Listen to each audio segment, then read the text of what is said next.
संगठन की शक्ति। एक वन में बहुत बड़ा अजगर रहता था। वह बहुत अभिमानी और अत्यंत क्रूर था।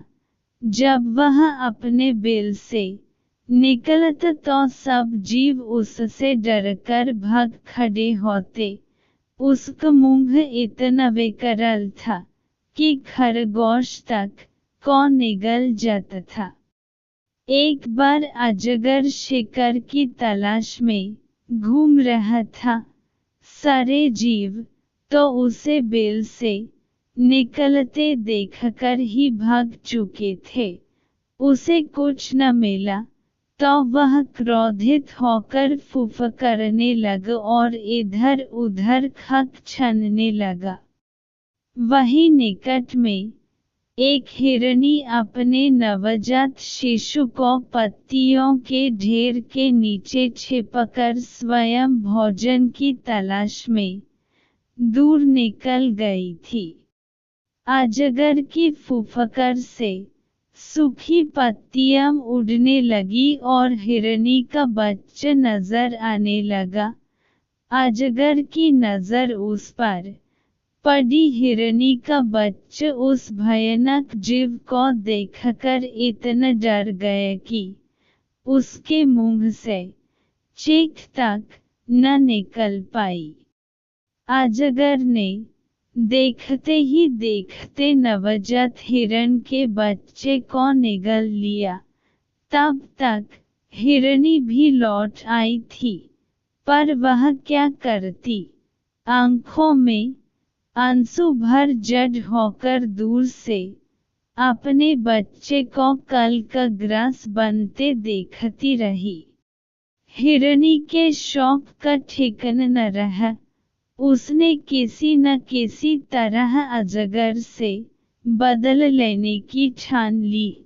हिरनी की एक नेवले से दोस्ती थी। शौक में डूबी हिरनी अपने मित्र नेवले के पास गई और रो रो कर उसे अपनी दुख भरी कथा सुनाई। नेवले को भी बहुत दुख हुआ। वह दुख भरे स्वर में बोला, मित्र, मेरे बस में होता तो मैं उस नीच अजगर के 100 टुकड़े कर डालता, पर क्या करें, वह छोटा मोटा सांप नहीं है जिसे मैं मार सकूं। वह तो एक अजगर है। अपनी पूंछ की फटकार से ही मुझे अधमरा कर देगा। लेकिन यह पास में ही चींटियों की एक बम्बी है।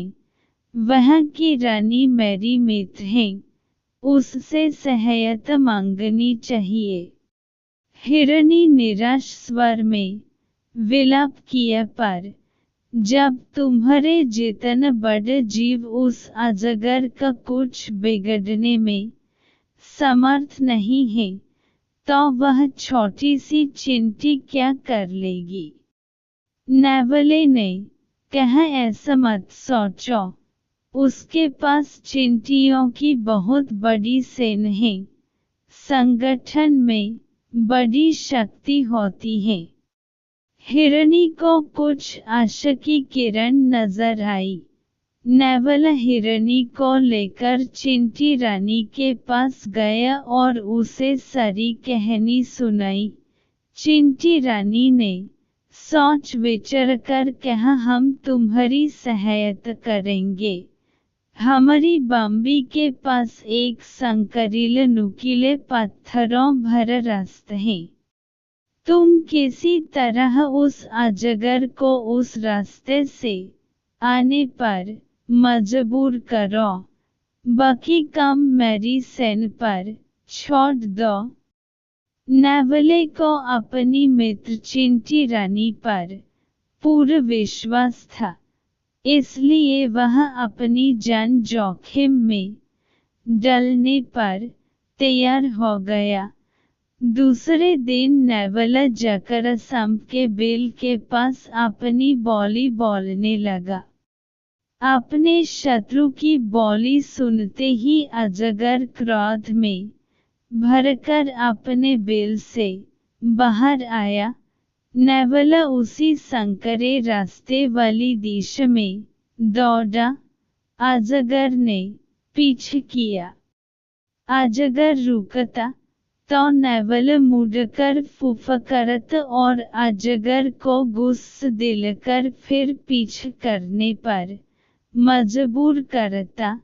इसी प्रकार नेवले ने उसे संकरीले रास्ते से गुजरने पर मजबूर कर दिया।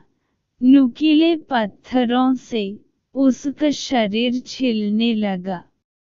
जब तक अजगर उस रास्ते से बाहर आया तब तक उसका काफी शरीर छिल गया था और जगह जगह से खून टपक रहा था।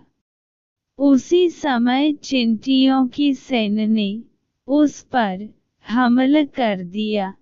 चींटियां उसके शरीर पर चढ़कर छिले स्थानों के नंगे मांस को काटने लगी। अजगर तड़प उठा।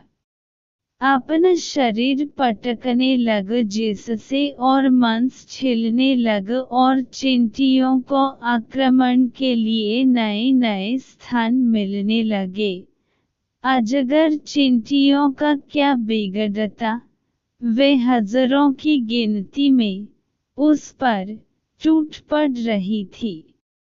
कुछ ही देर में क्रूर अजगर ने तड़प तड़पकर दम तोड़ दिया। सिख संगठन शक्ति बड़े बड़ों को धूल चट देती है।